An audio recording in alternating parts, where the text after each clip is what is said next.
사랑하는 여러분, 우리 명절 연휴 동안 우리가 가족들과 함께 모이고 이제 다시 우리가 새벽을 깨워서 주의 전에 함께 모였습니다.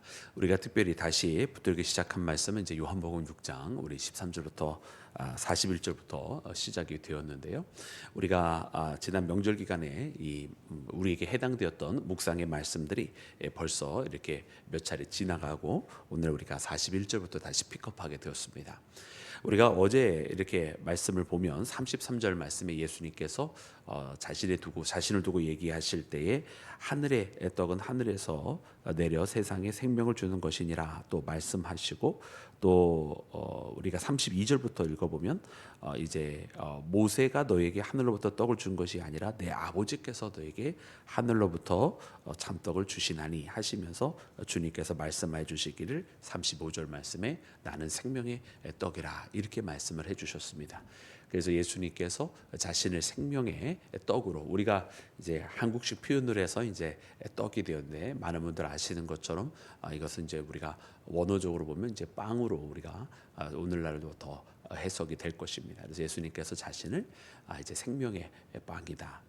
근데 이제 또 빵은 또 우리가 생각할 땐 그냥 또 빵인데, 그때 당시 사람들에게 빵이라고 하는 것은 이제 주식이었기 때문에 생명의 양식이다. 또 이렇게 표현도 하기도 합니다. 그래서 오늘 말씀은 바로 그 말씀에 이어지는 말씀입니다. 주님께서 자신을 생명의 양식 혹은 생명의 떡이라고 말씀하신 바로 그 의미를 주님께서 설명을 해주시는데, 예수님께서 설명하면 설명할수록 사람들은 더 이해를 하지 못하는 이런 그런 모습들을 우리가 발견을 하게 됩니다. 첫 번째는 여러분, 예수님께서 자신에 대하여 말씀하실 때 하늘에서 내려온 생명의 떡이라 말씀하시기로 여러분 그들이 이해를 하지 못했습니다. 우리 그 말씀 다시 읽어볼 텐데, 우리 42절 말씀 우리 41절과 2절 같이 읽겠습니다. 시작. 자기가 하늘에서 내려온 떡이라 하심으로 유대인들이 예수에 대하여 수군거려 이르되 이는 요셉의 아들 예수가 아니냐, 그 부모를 우리가 아는데 자기가 지금 어찌하여 하늘에서 내려왔다 하느냐. 아멘, 아멘. 여러분, 우리 주님은 하늘로부터 내려온 생명의 양식인 줄로 믿습니다. 여러분, 주님께서 하늘로부터 왔다는 말씀이 우리에게는 이상하지가 않습니다. 왜냐하면 우리는 바로 그분이 하나님의 아들이심을 명확하게 알기 때문에 그렇습니다. 그러나 여러분, 이때 당시에 유대인들에게 있어서 여러분 그들은 예수님이 누군지도 여러분 알지도 못했거니와 또 심지어 메시아에 대한 고백도 여러분 전능하신 분이 보내주신 그 메시아라고 하는 것이 하나님의 아들을 꼭 의미하는 것은 그때 당시에 아니었기 때문에 더더욱더 그들은 하늘로부터 내려왔다라는 이 메시지 자체를 이해할 수가 없었던 것입니다.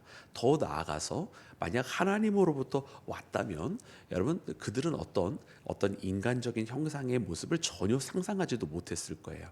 그러나 지금 예수님에 대해서 표현하는 것이 뭐냐면 우리가 아는 사람의 자식이 아니냐, 이런 이야기를 하는 것은 무엇이냐면 단순한 그냥 일반 우리가 아는 사람, 메시아 그런 의미가 아니라 더 나아가서 우리가 아주 옆에서 그가 어렸을 적부터 성장한 것까지 다 보지 아니하였느냐라고 생각하면서 그때 당시에 자신들이 가지고 있었던 어떤 구원자 혹은 메시아에 대한 그런 상이 전혀 하나님께서 계획하셨던 것과 별개라고 하는 것을 여러분 그대로 우리 가운데 보여주고 있는 것을 봅니다.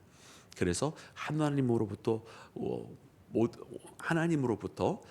구원자가 우리 가운데 오셨다라고 하는 이 뜻을 그래서 전혀 납득하지 못하고 우리가 아는 옆집에 사는 마리아, 옆집에 있었던 그 모세가 요셉이 낳은 그 자식인 것을 우리가 다 아는데 어떻게 하늘로부터 왔다 하느냐라고 이야기하면서 전혀 예수님께서 하신 말씀을 이해하지 못하고 있는 것을 봅니다.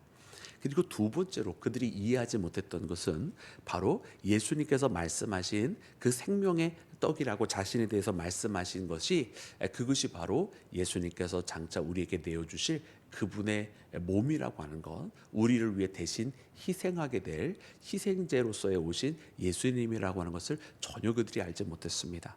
예수님께서 내 살을 먹지 않고 내 피를 마시지 아니하면 어떻게 아무도 구원받지 못한다 그랬더니 어떻게 그가 살을 내어주겠느냐, 어떻게 그가 피를 내어주겠느냐, 이런 이야기를 합니다.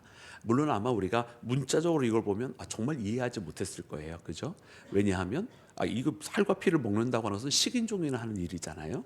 근데 지금 예수님께서 말씀하신 살과 피가 무엇입니까? 여러분, 우리가 잘 아는 것처럼 이제 마지막 십자가를 앞두고 그 마지막 유월절에 예수님께서 제자들을 다 불러 모으시고 이제 그 유월절 만찬을 하실 때에 자 받아 먹어라, 이것은 너희를 위하여 주는 나의 몸이니라 하시면서 여러분 그 떡을 떼어서 나누어 주셨습니다.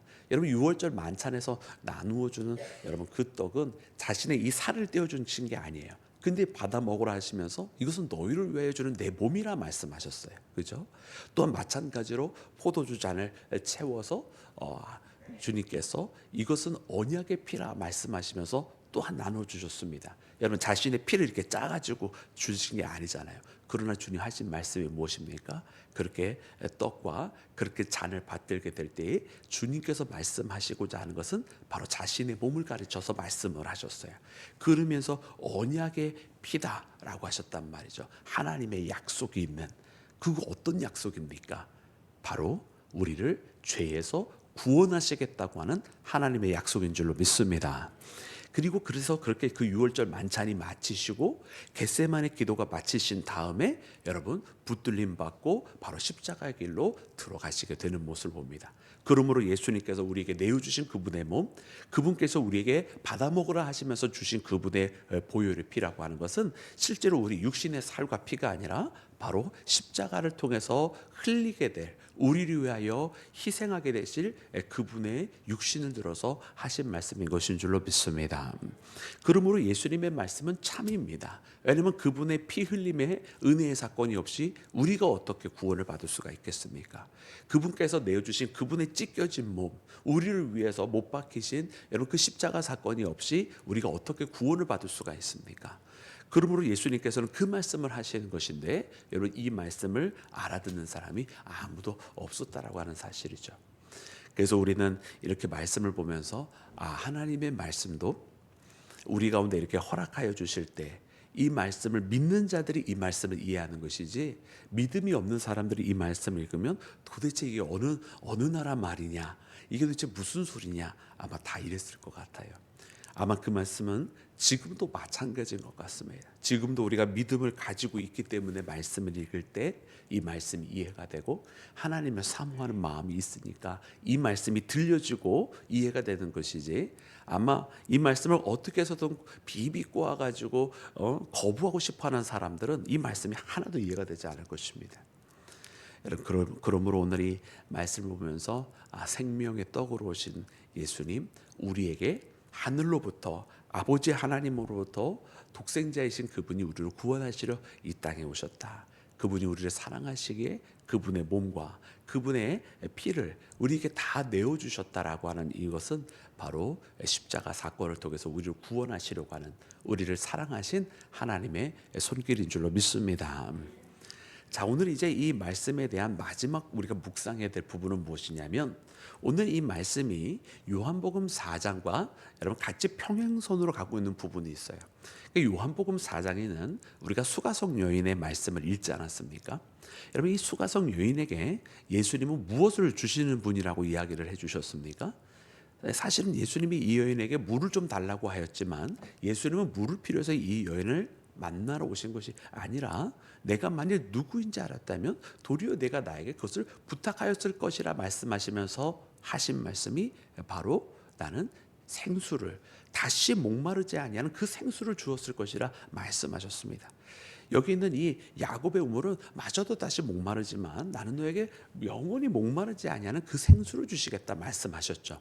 이 또한 그냥 여느 이런 우리의 갈증을 달래는 물을 주신다는 뜻이 아니라 우리 궁극적으로 우리의 영에 있는 그 목마름과 우리 영에 가지고 있는 그 메마름 속에서 다시금 우리의 모든 여러분 삶을, 인생을 그 레벨을 넘어서 영적인 영원함을 만족시켜 주실 주님의 그 생명을 말씀하신 것 아니겠습니까?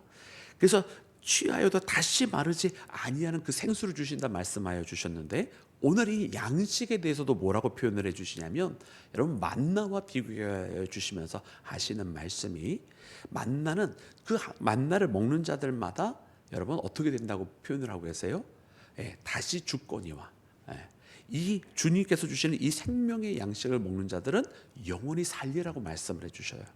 그래서 마치 그 물에 대해서 말씀하실 때 야곱의 물은 마셔도 다시 목마르게 되지만은 그리고 오늘 말씀에 나오는 이 만나도 다시 먹어도 다시 또 배고프게 되고 죽게 되지만은 예수님이 주시는 그 생수를 먹는 자마다 다시 목마르지 않게 된 것 같이 생명의 양식인 주님을 취하는 자들마다 죽지 않게 됐고 영원히 살리라고 여러분 선포하시는 여러분 이 말씀을 우리가 깨달아야 할 줄로 믿습니다.